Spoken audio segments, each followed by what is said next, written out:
আজ ৭ নং চরবাণীপাগড়ি ইউনিয়নে স্বেচ্ছাসেবক দলের উদ্যোগে তিনবারের প্রধানমন্ত্রী দেশনেত্রী বেগম খালেদা জিয়ার রোগমুক্তি কামনায় বিশেষ দোয়া মাহফিল অনুষ্ঠিত হয়েছে।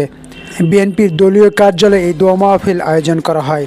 উক্ত দোয়া মাহফিল উপস্থিত ছিলেন মোহাম্মদ ইসমাইল হোসেন, সাধারণ সম্পাদক ৭ নং চরবাণীপাগড়ি ইউনিয়ন বিএনপি। এছাড়া উপস্থিত ছিলেন মোহাম্মদ মুজিবুর রহমান চিস্তি, সিনিয়র সহসভাপতি ৭ নং চরবাণীপাগড়ি ইউনিয়ন বিএনপি। এছাড়া উপস্থিত ছিলেন মোহাম্মদ দিদারুল ইসলাম দিদার, যুগ্ম সাধারণ সম্পাদক ৭ নং চরবাণীপাগড়ি ইউনিয়ন বিএনপি। এছাড়া উপস্থিত ছিলেন মোহাম্মদ জেকুরুল্লাহ জিগু, সিনিয়র যুগ্ম সাধারণ সম্পাদক ৭ নং চরবাণীপাগড়ি ইউনিয়ন বিএনপি। অনুষ্ঠানে সভাপতিত্ব করেন স্বেচ্ছাসেবক দলের সভাপতি মোহাম্মদ আসলাম মিয়া। আমাদের উপজেলা নেতৃবৃন্দ এবং ইউনিয়নের বিভিন্ন পর্যায়ের নেতৃবৃন্দ সবাইকে আমার ৭ নং চরবাণীপাগড়ি ইউনিয়নের স্বেচ্ছাসেবক দলের পক্ষ থেকে সালাম, আসসালামু আলাইকুম।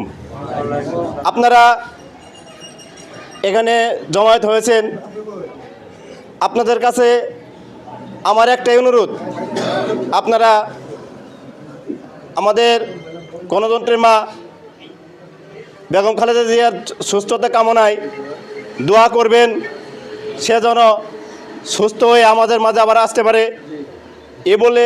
এছাড়া অনুষ্ঠানে স্থানীয় নেতৃবৃন্দ ছাড়াও বিভিন্ন শ্রেণী পেশার মানুষ উপস্থিত ছিলেন। বিশেষ এ দোয়া মাহফিলে দেশনেত্রী বেগম খালেদা জিয়ার দ্রুত রোগমুক্তি ও সুস্থতা কামনা করা হয়।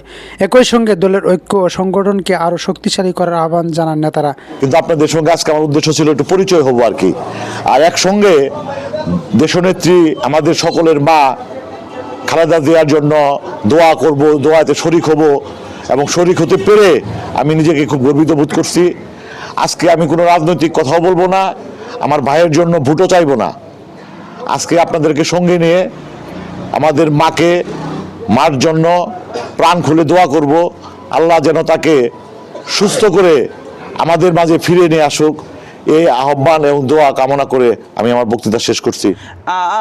আপনি নবী আমার জীবনের জীবন। সবাই পড়ি, আল্লাহর নবী মায়ার নবী গো।